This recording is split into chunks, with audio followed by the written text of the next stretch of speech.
A two-time fraud offender is headed to prison for up to 40 years. Tanya Clark scammed an Arizona couple out of thousands of dollars to plan their lavish Park City wedding. Clark kept the cash, and this wasn't her first brush with the law. Fox 13's Scott McCain has more from News Control.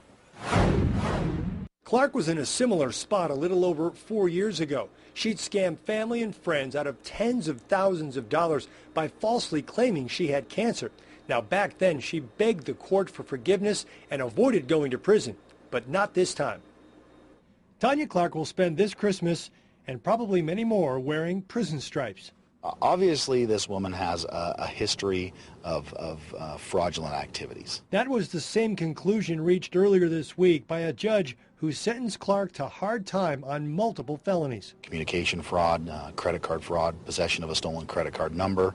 This case stems from an Arizona couple who entrusted Clark to plan their wedding at the Canyons Resort. They sent her $28,000 as down payment on a reception for 200 people.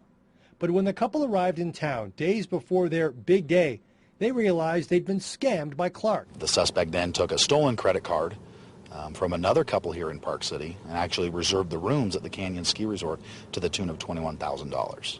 What happened to the initial $28,000?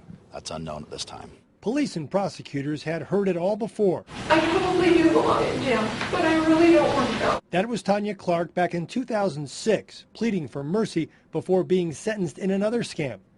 That time, she stole tens of thousands from friends and neighbors, claiming she needed a bone marrow transplant.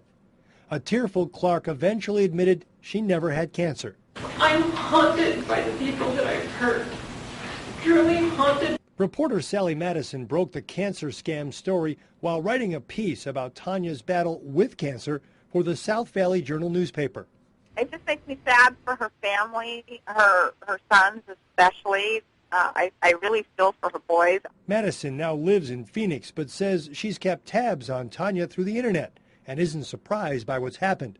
We spoke to her by telephone. I am pleased that the judge put her foot down and gave her a stiff penalty, but I just was shocked at how stiff it is. Clark was transferred from the Summit County Jail to the custody of the Utah State Prisons on Thursday. Now, the only silver lining in all of this is that the Phoenix couple eventually did have their wedding as planned and without a hitch. The Canyons Resort did see to that, but the couple is still out the money they initially sent to Tanya Clark. In News Control, Scott McCain, Fox 13 News, Utah.